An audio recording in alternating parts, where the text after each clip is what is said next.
Hello, my name is Isaac Ajapong, and I'm here to present to you today the environmental impacts of fracking.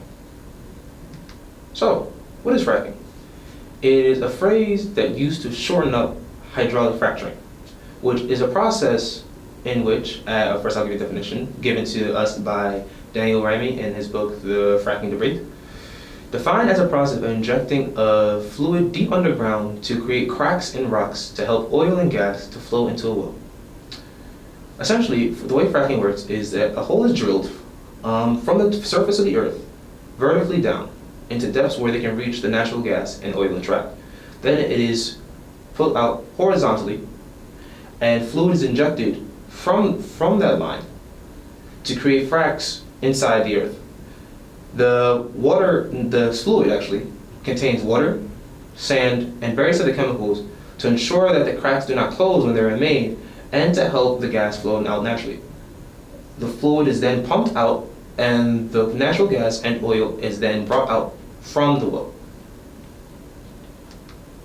But there are some environmental impacts that fracking has had on our Earth. One of them are man-made earthquakes.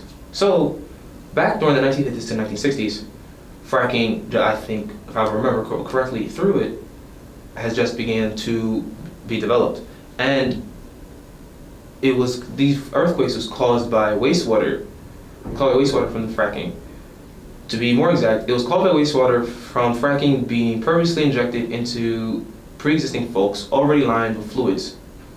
So, when the fluid was disposed, or whenever the fracking process is done, the wastewater is disposed back into the earth.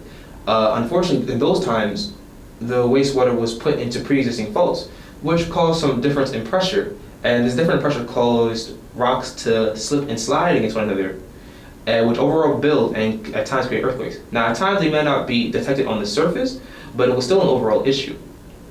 And due to the recent popularity of fracking, which is also due to the lack of resources found in the United States and various other areas, in recent years there has been more man-made earthquakes, especially in Oklahoma.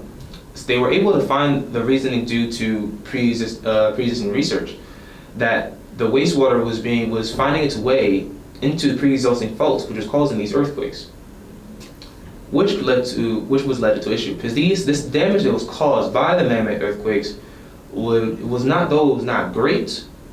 It still caused damage to buildings of poorly constructed or old, and also to the public, which is sometimes called power outage.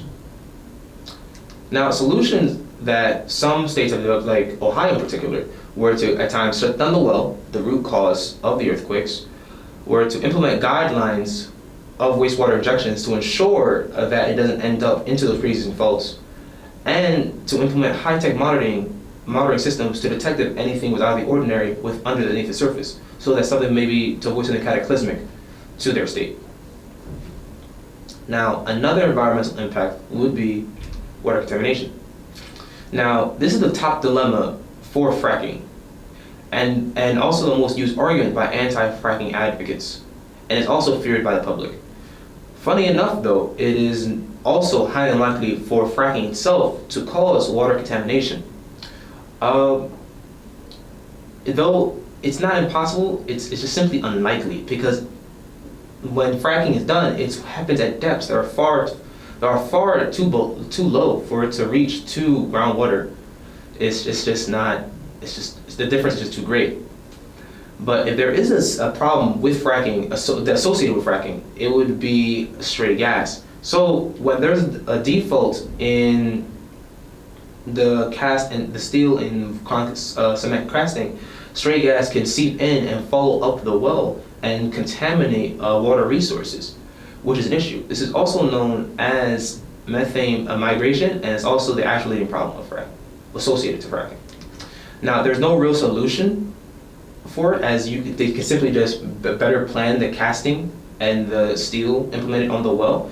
And as for fracking itself, there's not enough evidence to say that fracking itself can contaminate water. So there's no real solution, as water contamination from fracking itself is highly unlikely. Now, there was also the issue of climate change. And during the process, 3% of the recovered gas in the extraction is lost into the atmosphere. fracking uses up also a bit of energy and adding to the CO2 emission dilemma.